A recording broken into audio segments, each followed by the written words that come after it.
साल 1993, 6 जून की तारीख। पूरे देश की नजरें अचानक एक ऐसी प्रेस कॉन्फ्रेंस पर टिक गईं, जहां इंडिया का सबसे मशहूर वकील राम जेठमलानी एक ऐसे शख्स के साथ बैठे थे जिसने पूरे पॉलिटिकल सिस्टम की नींव हिला दी। माइक उठाते ही उसने कहा, yes, the money was paid to the honourable PV Narasimha Rao, the prime minister of India. यह सुनते ही हॉल में सन्नाटा छा गया। हर किसी की आंखें फटी रह गईं। वो आदमी और कोई नहीं बल्कि शेयर मार्केट का बिग बुल हर्षद मेहता था। उसने खुलेआम दावा किया कि प्रधानमंत्री को 1 करोड़ रुपए की रिश्वत दी गई है ताकि उसके खिलाफ चल रही इन्वेस्टिगेशन दब जाए और कानूनी कार्रवाई रुक जाए। इतना ही नहीं, उसने ये भी कहा कि इस दावे का सबूत उसके पास ऑडियो टेप के रूप में मौजूद है। उस वक्त नरसिम्हा राव की सरकार अल्पमत में थी। ऐसे में इस बयान ने पूरे देश में भूचाल मचा दिया। न्यूज चैनल्स, अखबार, चाय की दुकानों से लेकर संसद तक हर जगह बस एक ही नाम गूंज रहा था, हर्षद मेहता। अब सोचो, वो शख्स जिसने सिर्फ 40 रुपए लेकर मुंबई में कदम रखा था, कुछ ही सालों में इंडिया के सबसे अमीर लोगों में गिना जाने लगा। उसके पास हजारों स्क्वायर फीट के आलीशान अपार्टमेंट्स थे, एक से बढ़कर एक लग्जरी कारें थीं और सालाना 24 करोड़ का टैक्स भरता था। लोग उसे Amitabh Bachchan of stock market कहने लगे थे। मार्केट में उसकी ऐसी धाक थी कि वो जिस भी कंपनी का शेयर खरीदता, उसका दाम आसमान छूने लगता। लेकिन असली खेल शुरू हुआ जब उसने मनी मार्केट में कदम रखा।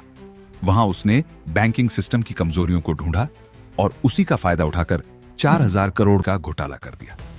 और अगर आज के टाइम में उसकी वैल्यू देखी जाए तो करीब 24,000 करोड़ पे बैठती है। यह सब कुछ आरबीआई की नाक के नीचे हुआ और किसी को भनक तक नहीं लगी। हर्षद ने पैसा बनाने का ऐसा जाल बुना कि लोग आंख बंद करके उसका पीछा करने लगे। तो कहानी यहीं से रोचक होती है, कैसे एक मामूली से लड़के ने इंडिया की फाइनेंशियल हिस्ट्री का सबसे बड़ा स्कैम कर डाला। कैसे उसने बैंकों और शेयर मार्केट की कमजोरियों का फायदा उठाया और आखिर उसका खेल बेनकाब कैसे हुआ। कहानी शुरू होती है साल 1973 से। रायपुर का 18 साल का लड़का हर्षद मेहता अपनी जिंदगी से मायूस। पिता का बिजनेस बर्बाद, सेहत बिगड़ती हुई और घर की हालत दिन ब दिन खराब होती जा रही थी।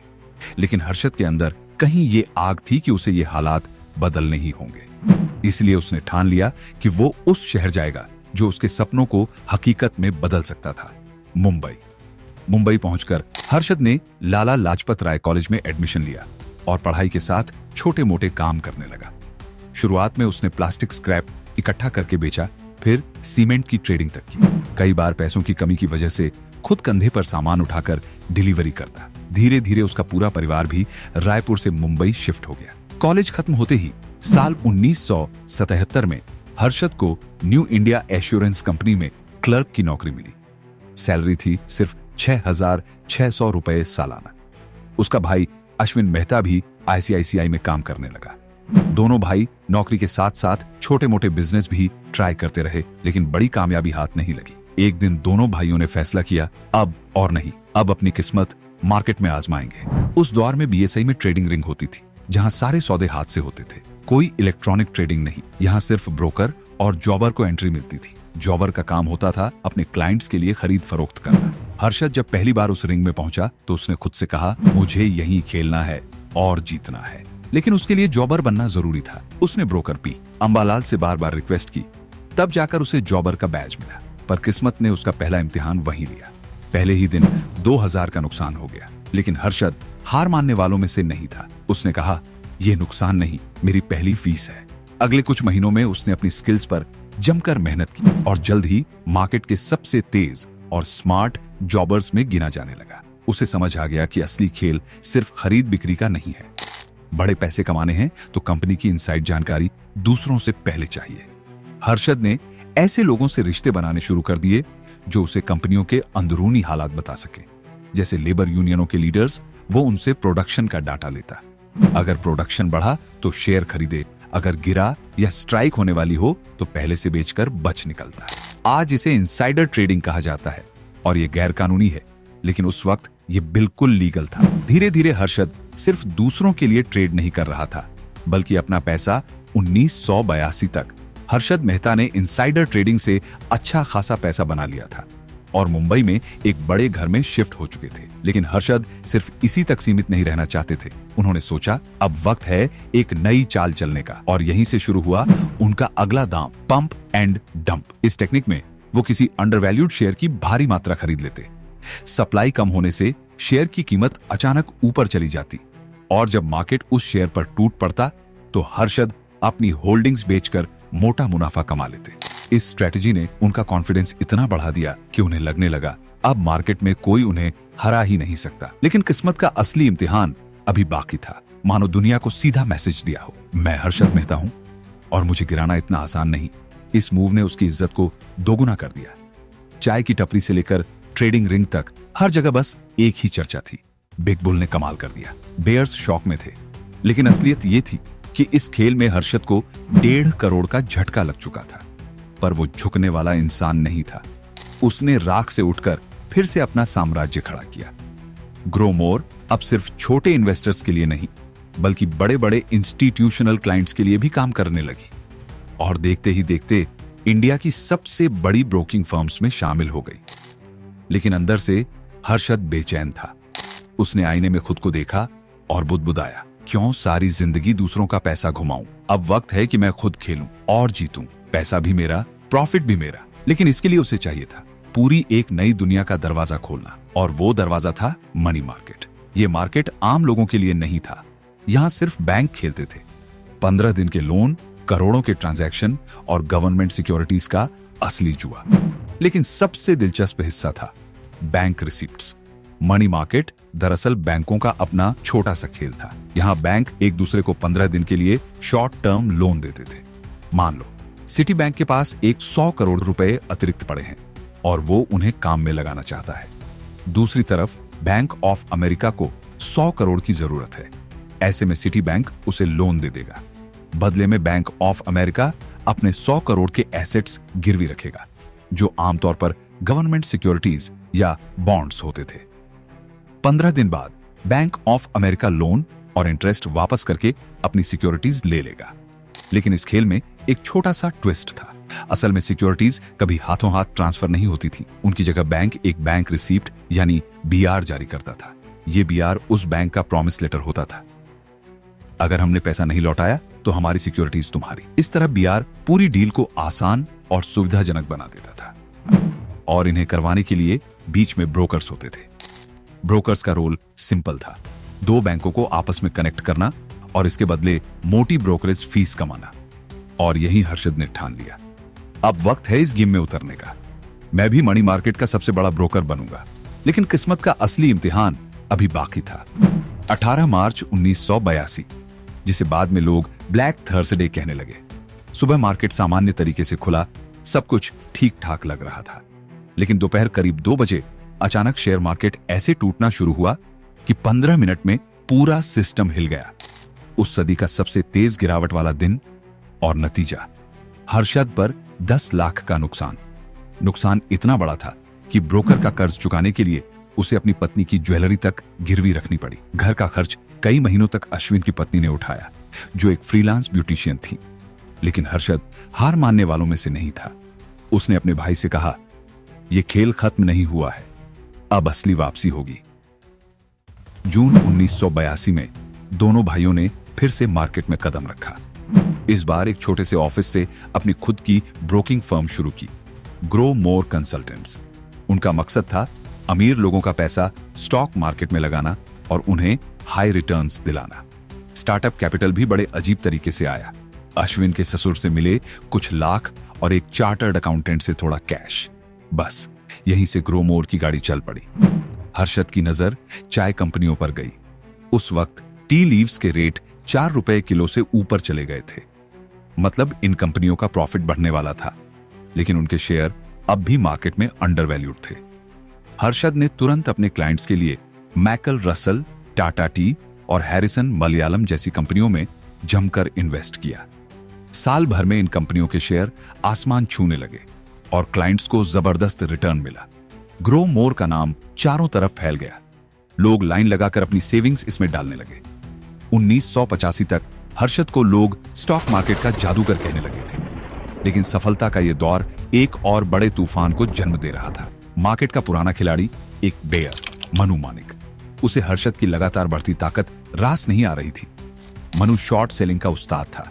तो 1986 में जब फाइनेंस मिनिस्टर वीपी सिंह का बजट आया और बिजनेस जगत में निराशा फैल गई तो शेयर मार्केट गिरने लगा। हर्षद ने उस वक्त स्पिक नाम की कंपनी के शेयर भारी मात्रा में खरीद रखे थे। ये देखकर मनु मानिक और उसके बेयर गैंग ने मौका लपक लिया। उन्होंने स्पिक पर शॉर्ट सेलिंग करके प्राइस और नीचे धकेल दिया। यही नहीं रुके, उन्होंने अफवाहें फैला दी कि हर्षद को 1 करोड़ से ज्यादा का नुकसान हो गया है और अब वो अपने बकाये चुकाने की हालत में नहीं है। मार्केट में खबर फैल गई, हर्षद और ग्रो मोर अब दिवालिया होने वाले हैं। लेकिन असलियत ये थी कि हर्षद के पास सारे कर्ज चुकाने के लिए पर्याप्त पैसा था। अब सवाल था, क्या वो इस झूठी अफवाह को मात देकर अपनी इमेज बचा पाएगा या मनु मानिक की चाल कामयाब होगी। ट्रेडिंग फ्लोर पर अफवाहें गूंज रही थी, हर्षद डूब गया, अब इसका खेल खत्म। लेकिन तभी सबकी आंखें फटी रह गईं। क्या एडवांस पेमेंट? हाँ, 14 दिन का वक्त बाकी था और हर्षद ने 14 दिन पहले ही सारे पेमेंट्स क्लियर कर दिए, मानो दुनिया को सीधा मैसेज दिया हो, मैं हर्षद मेहता हूं और मुझे गिराना इतना आसान नहीं। इस मूव ने उसकी इज्जत को दोगुना कर दिया। हर्षद ने जल्दी समझ लिया था कि मनी मार्केट कोई सीधा सादा खेल नहीं है। यहां पहले से ही बड़े बड़े नाम जैसे सिटी बैंक के अजय कयान और हेमंत कोठारी मिलकर एक तरह का कार्टेल चला रहे थे। उनका राज था, नए ब्रोकर यहां कदम नहीं रख सकते। लेकिन हर्षद वही इंसान था जो बंद दरवाजों से डरता नहीं था, उन्हें तोड़कर अंदर घुस जाता था। उसने मौका तलाशा और कुछ ऐसे बैंक से हाथ मिला लिया जो उस वक्त ज्यादा एक्टिव नहीं थे, जैसे बैंक ऑफ अमेरिका और एनजी ग्रिडलेस बैंक। हर्षद ने उन्हें अपनी ब्रोकिंग सर्विसेज ऑफर की और धीरे धीरे इनके साथ मिलकर अपना खुद का नेटवर्क खड़ा कर लिया। देखते ही देखते सिर्फ 2 सालों में वो मनी मार्केट का टॉप ब्रोकर बन चुका था। अब ब्रोकरेज से पैसा तो खूब आ रहा था, लेकिन हर्षद का असली सपना कहीं और था। वो सिर्फ ब्रोकरेज कमाकर खुश रहने वाला नहीं था, उसके दिमाग में एक मास्टर प्लान चल रहा था। मनी मार्केट के पैसे का इस्तेमाल करके स्टॉक मार्केट में ऐसा धमाका करना जैसा किसी ने सोचा भी ना हो। उस वक्त कई बैंक टाइम बचाने के लिए एडवांस में ही ब्रोकर के अकाउंट में पैसा ट्रांसफर कर देते थे। डील फाइनल होने तक ये पैसा 10-15 दिन तक पड़ा रहता। हर्षद ने सोचा, क्यों ना इन पैसों को कुछ वक्त के लिए स्टॉक्स में घुमाया जाए, और यही उसका सबसे खतरनाक दांव था। वो इन पैसों से अपने पसंदीदा स्टॉक्स को ऊपर चढ़ाने लगा। कीमतें आर्टिफिशियल तरीके से बढ़ी और जब डील क्लोज करने का वक्त आता, हर्षद शेयर बेचकर मोटा प्रॉफिट अपनी जेब में डाल लेता और बाकी रकम से बैंक की डील निपटा देता। लेकिन असली जादू तो तब हुआ जब उसने सिस्टम का सबसे खतरनाक लूप होल पकड़ लिया, जिन बैंक रिसीप्ट्स, बीआर पर यह पूरा खेल चलता था, उन्हें कोई वेरीफाई ही नहीं करता था। मतलब यह तक चेक नहीं होता था कि बैंक के पास सच में उतनी सिक्योरिटीज हैं भी या नहीं। हर्षद ने इसी कमजोरी का फायदा उठाया। उसने छोटे छोटे बैंकों जैसे बैंक ऑफ कर्द को मोटी रिश्वत देकर फर्जी बीआर बनवाने शुरू कर दिए। अब खेल और भी बड़ा हो गया। एक बैंक से पैसा आता, वो पैसा सीधे स्टॉक मार्केट में जाता और फेक बीआर देकर बैंक को संतुष्ट कर दिया जाता। नतीजा ये कि हर्षद के पास पहले से भी ज्यादा पैसा था और उसे घुमाने के लिए ज्यादा वक्त भी।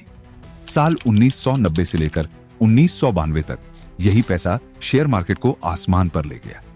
मई 1990 में जहां सेंसेक्स करीब 800 पॉइंट पर था, वहीं अप्रैल 1992 तक सेंसेक्स लगभग 4500 पॉइंट तक जा पहुंचा। मतलब सिर्फ 2 सालों में 460% की जबरदस्त ग्रोथ। हर्षद के फेवरेट स्टॉक्स की कहानी तो और भी हैरान करने वाली थी। एसीसी का प्राइस जो 300 रुपए था, वो बढ़कर 10,000 के पार चला गया। अपोलो टायर्स के दाम भी 10 गुना तक बढ़ गए। मनु मानिक और बाकी बेयर्स चाहे कितनी भी कोशिशें कर लें, मार्केट को नीचे खींचना अब नामुमकिन था, क्योंकि अब बिग बुल के पास पैसे का ऐसा खजाना था जिसे देख बाकी सब दंग रह गए। पैसा बरसते ही हर्षद मेहता का लाइफस्टाइल किसी फिल्मी हीरो से कम नहीं रहा। उन्होंने 15,000 स्क्वायर फीट का एक शाही पेंट हाउस खरीद लिया था, जिसमें से अरब सागर का नजारा साफ दिखता था। उनके गैराज में 29 चमचमाती कारें खड़ी रहती थी, जिनमें इंडिया की पहली इंपोर्टेड लेक्सस कार भी शामिल थी। इस शोहरत और दौलत के साथ उन्हें मिला नया खिताब, द बिग बुल। अब तो मार्केट में उनकी पकड़ इतनी तगड़ी हो चुकी थी कि वो जिस भी कंपनी के शेयर छू लेते, उसका दाम रॉकेट की तरह ऊपर चला जाता। यहां तक कि जब उन्होंने माजदा कंपनी के शेयर खरीदे तो सिर्फ उसका प्राइस ही नहीं बढ़ा, बल्कि एक दूसरी कंपनी स्वराज माजदा भी आसमान छूने लगी, सिर्फ इसलिए क्योंकि लोगों को लगा अगर हर्षद ने खरीदा है तो जरूर यह कंपनी गोल्ड माइन होगी। मीडिया ने भी हर्षद को सुपरस्टार बना दिया था। बिजनेस इंडिया और बिजनेस टुडे जैसी मैगजीन्स के कवर पर उनकी तस्वीरें छप रही थीं। टीवी पर उनकी लग्जरी कार्स और उनकी टॉप नॉच लाइफस्टाइल दिखाए जाते। अखबारों में उन्हें इंडिया का सबसे बड़ा इनकम टैक्स पेयर कहा जाने लगा। लेकिन कहते हैं ना, जब शोहरत सिर पर चढ़ती है तो इंसान खुद को भगवान समझने लगता है। हर्षद के साथ भी यही हुआ। उनकी नजरें अब और ऊंचाइयों पर थीं। उन्होंने टारगेट बना लिया था कि वो global investment bank, Merrill Lynch और टाटा की लक्को जैसी दिग्गज कंपनियों से भी ज्यादा प्रॉफिट कमाएंगे। मगर किस्मत के पास उनके लिए कोई और ही स्क्रिप्ट लिखी हुई थी। साल 1991 में आरबीआई को अंदर की खबर मिल गई थी कि मनी मार्केट में बीआर का जमकर दुरुपयोग हो रहा है। रिजर्व बैंक ने तुरंत कुछ बैंक्स के खिलाफ जांच बैठा दी और साथ ही सभी बैंक्स को सख्त गाइडलाइंस जारी कर दी। मतलब अब नकली बीआर का इस्तेमाल करके डील्स करना लगभग नामुमकिन था। लेकिन हर्षद रुकने वालों में से नहीं थे। दिसंबर 1991 में उन्होंने एसबीआई से पूरे 500 करोड़ का फंड उठा लिया। हमेशा की तरह यह पैसा उन्होंने शेयर मार्केट में झोंक दिया और अपने पसंदीदा स्टॉक्स को पंप करना शुरू कर दिया। लेकिन इस बार एक बड़ी दिक्कत थी। वो किसी भी बैंक से फेक बीआर बनवाकर एसबीआई को देने की पोजीशन में नहीं थे। इस मुश्किल घड़ी में उन्होंने एसबीआई के ही एक कर्मचारी आर सीतारमन को मोटी रिश्वत थमा दी और कहा, देखो भाई, तुम्हारा बस एक छोटा सा काम है, रिकॉर्ड्स में थोड़ा एडजस्टमेंट कर दो ताकि ऊपर वालों को पता ही ना चले कि 500 करोड़ की सिक्योरिटीज गायब हैं। सीतारमन मान भी गया और रिकॉर्ड्स में हेरफेर कर दिया। लेकिन कहते हैं ना, सच ज्यादा वक्त तक छुपता नहीं। अप्रैल 1992 में आखिरकार एसबीआई के अधिकारियों की नजर अपने ही रिकॉर्ड्स पर गई और उन्हें उस 500 करोड़ के गैप का राज पता चल गया। यह वही पल था जहां से बिग बुल की पूरी दुनिया हिलने वाली थी। एसबीआई ने जब दबाव डालना शुरू किया तो हर्षद मेहता के सामने मुश्किल दोहरी थी। एक तरफ उन्हें इन पैसों की सख्त जरूरत थी ताकि वो स्टॉक मार्केट को ऊंचाई पर बनाए रख सकें, और दूसरी तरफ समय पर पैसे लौटाना भी जरूरी था। अगर एसबीआई ने कानूनी कदम उठाया तो पूरा खेल दुनिया के सामने उजागर हो जाता। अश्विन ने समझाया, भाई शेयर बेच दो और तुरंत पैसा लौटा दो, मामला शांत हो जाएगा। लेकिन हर्षद का जवाब था, अगर अभी सेल करूंगा तो कैपिटल गेन टैक्स में फंस जाऊंगा। यह रास्ता मेरे लिए सही नहीं है। उन्होंने एसबीआई से मोहलत मांगी और फिर नेशनल हाउसिंग बैंक यानी एनएचबी से एक नया फंड उठाकर किस्तों में एसबीआई का कर्ज चुकाना शुरू कर दिया। लेकिन तकदीर ने यहां उनकी मदद नहीं की। टाइम्स ऑफ इंडिया की तेज तर्रार रिपोर्टर सुचेता दलाल को इस पूरे खेल का सुराग मिल गया। 23 अप्रैल 1992 को अखबार के फ्रंट पेज पर हेडलाइन छपी, एसबीआई से सैकड़ों करोड़ गायब, पीछे हैं बिग बुल हर्षद मेहता। जैसे ही खबर बाहर आई, संसद में हड़कंप मच गया। विपक्ष ने सरकार को घेरना शुरू कर दिया और सरकार ने पैनिक में हर्षद पर आयकर विभाग, आरबीआई और सीबीआई की एक साथ जांच बैठा दी।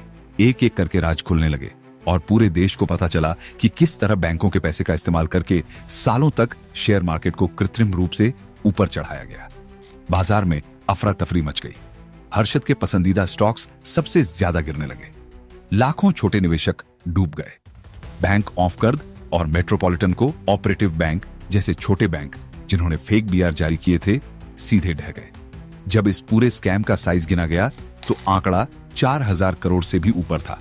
उस वक्त के हिसाब से यह भारत का सबसे बड़ा फाइनेंशियल स्कैंडल था। 4 जून 1992 को हर्षद मेहता और उनके भाई अश्विन मेहता गिरफ्तार कर लिए गए। उनके आलीशान घर, बैंक अकाउंट और लग्जरी कारें सब जब्त कर ली गईं। अगला पूरा दशक कोर्ट कचहरी के चक्कर में गुजरा। कभी जेल में, कभी बाहर, हर्षद लड़ते रहे। लेकिन दिसंबर 2001 को सिर्फ 47 साल की उम्र में पुलिस कस्टडी में ही उन्होंने अपनी आखिरी सांस ली। आज उनके जाने के दशकों बाद भी उनकी कहानी उतनी ही विवादास्पद है। कुछ लोग कहते हैं हर्षद सिर्फ एक स्कैमस्टर था। वहीं उनकी फैमिली का मानना है उन्हें उन प्रैक्टिसेस के लिए बलि का बकरा बनाया गया जो उस वक्त मार्केट में आम थी। शायद सच्चाई इन दोनों के बीच कहीं छिपी है, लेकिन एक बात साफ है, हर्षद मेहता की दास्तान सिर्फ स्टॉक मार्केट की नहीं, बल्कि लालच, शोहरत और सिस्टम की कमजोरियों की कहानी है। और अब सवाल आपसे, क्या हर्षद मेहता एक विलेन थे या हालात के शिकार? अपनी राय हमें कमेंट्स में जरूर बताइए। हर चमक सोना नहीं होती और हर बुल मार्केट हमेशा नहीं टिकता। वक्त के पास हमेशा वो ताकत होती है जो सच को सामने ला ही देती है।